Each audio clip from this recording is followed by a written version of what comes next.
Power 96.5, number one for hip hop and R&B. It's Kirby Gwen, and today I am hanging out with the very phenomenal Grammy nominated. We got the same haircut. It's BJ, the Chicago Kid. What's How happening? you doing, brother? I'm blessed, man. Good to be here. Happy All to right, be here. all right. Now you got a lot of things popping right now in the kettle. A little bit. Okay, you want for people who don't know BJ, the Chicago Kid, what would be the best way that you would sum yourself up for him?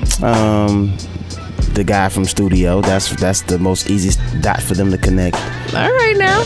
So, of course, my first question I want to know is the song Church. Mm-hmm. You know, it's out right now. It's very, very, I mean, hot is an understatement. But a lot of people, you know, you got this song talking about something. You got to get to church in the morning. You got to get to service. I'm like, all right now, brother. But, I mean, tell me a little bit about, that really was how I said it, though. But tell me a little bit about how that song came about, how I got formulated. Very Is easy. it a true story? I work in the music industry. Are you serious? Yes, it's a true story. It's true every day, not just Saturdays. I grew up in church. I grew up on the block too, so I understand the dynamic of both. It's just very self-explanatory. Whatever you want heaven to be in that song, that's what's your heaven. Whatever your temptation is, that's what the song kind of like locks you in.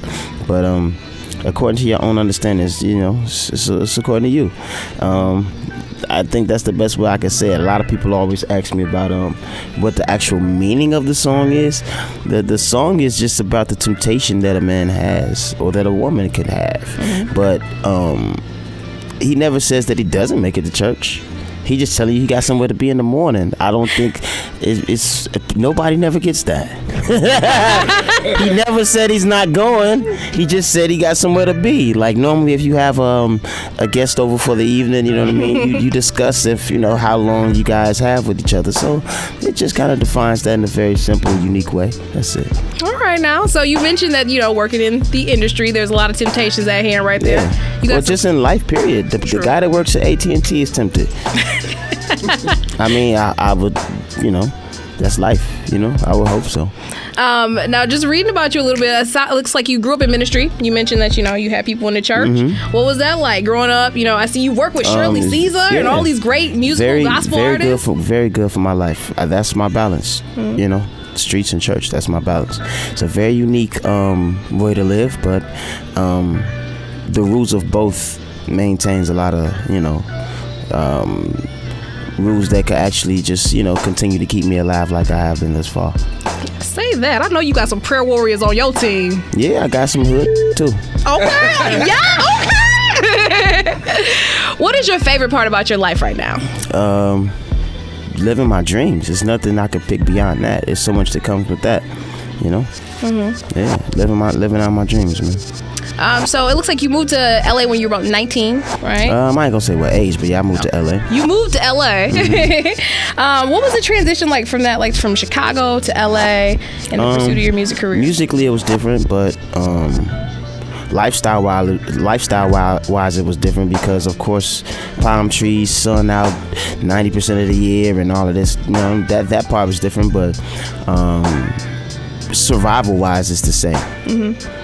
Same rules, teach you how to go around the world, behave, and be able to come back home and kiss mom every Thanksgiving, Christmas, Easter, whatever time you make it home. Mm-hmm. So those Chicago rules always is like the top of my survival rate, you know what I'm saying? Mm-hmm. Yeah. You have this aura of just like knowledge and wisdom. What make you feel that? I don't know, but maybe it's a soul tie. Maybe I'm just relaxed. Maybe that's what it is. I mean, but either way, it's not a bad thing. Mm-hmm. What would you say is the greatest lesson you've learned in the pursuit of your career? Knowing what to stand up for, picking and choosing my battles. Mm-hmm. Yeah, you pick the wrong battles to fight too fast, and you know. Mm-hmm. You choose not to fight at the wrong time and at the right time, and then you know you probably still be making the same amount of money you made for the past 5 years. So sometimes you got to stand up to increase. Sometimes you got to fall back to increase. So like if they think somebody else can do it, like okay, one time I was on a show, right? Mm-hmm. I'm the only one with a live band, but they put me first. Mm-hmm. Shame on them. The show wasn't the same. And I made sure it wasn't the same. I didn't sabotage it. I just sang my pants off. And I make it hard for whoever's behind me to try to do whatever they're famous for. Mm-hmm. That's what it's about to me. I could have easily been like, why am I going for what? For what? It makes me seem more of a snob. I'd rather musically you learn not to ever do that again. More or less than me tell you. Me singing it is way louder than me talking. Period. So, learning when to pick and choose your battles is one of the best things I learned in this game.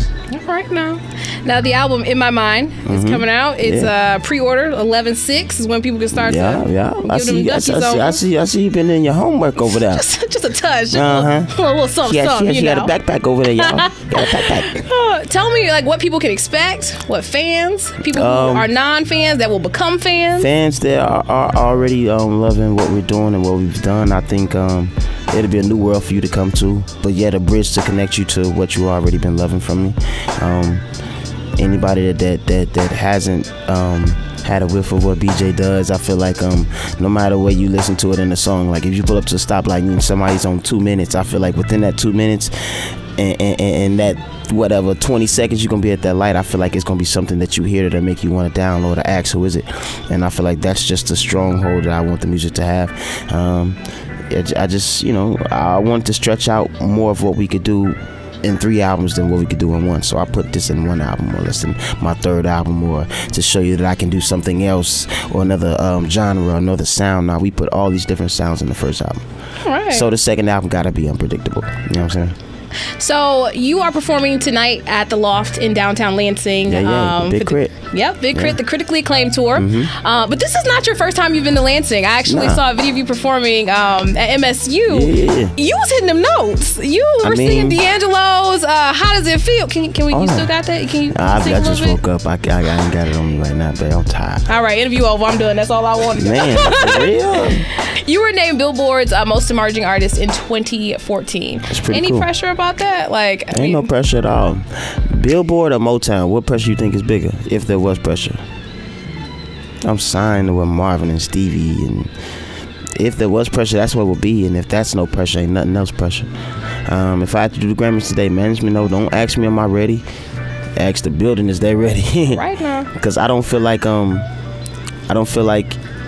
if you knew you should be here and you knew you would be here, don't ask me nothing scary. Don't ask me nothing finicky. Don't ask me nothing questionable. Help me provide more confidence. Don't ask me, am I ready? That's like asking, like you're hired and you're asking me, am I ready? If I could cuss out, I'm like, F you mean? You get what I'm saying? I feel you. But nah, it's that serious. This is my life. Anybody else around this, no offense, this their job. This is my life. I will forever be the last one working. I will forever be the last one singing. I'll forever be giving you the last drop of blood I got. That's just me. What else am I here to do? And that was a good question. What else am I here to do? I'm happy nobody has answers, because that's all I can do is keep trucking. Like I left Chicago to do what? Make it. If I stayed there, I probably wouldn't have made it. So I mean, ain't no choice but to keep going, man. That's just straight up what it is, Well, we definitely look forward to all that you are about to bring to us in the musical world. We about to have fun tonight, I tell you that. Yes, we are. We're gonna have fun tonight, man, for sure. All right. BJ the Chicago Kid. Can you please tell everybody where they can find you on social media, Instagram, all that good stuff? BJ the Chicago Kid, all the regular spelling. No ebonics, no numbers for letters, none of that. Just straight the regular way. And man, I follow back, I talk back, so holla at me, man. I'm on there all the time. All right. BJ the Chicago Kid for Power 96.5, #1 for hip hop and R&B. Thank you so much for being here today. I thank y'all for having me. She got a real radio voice too. Thank you so much. I wish my talking voice was that good. I don't have a good talking voice. You got the rap and singing voice though. I got a basement voice. I got a basement voice now. We can only be blessed with the gifts he gives us. I'm with it. I appreciate y'all though, for real. All right. Thanks for stopping by. Indeed.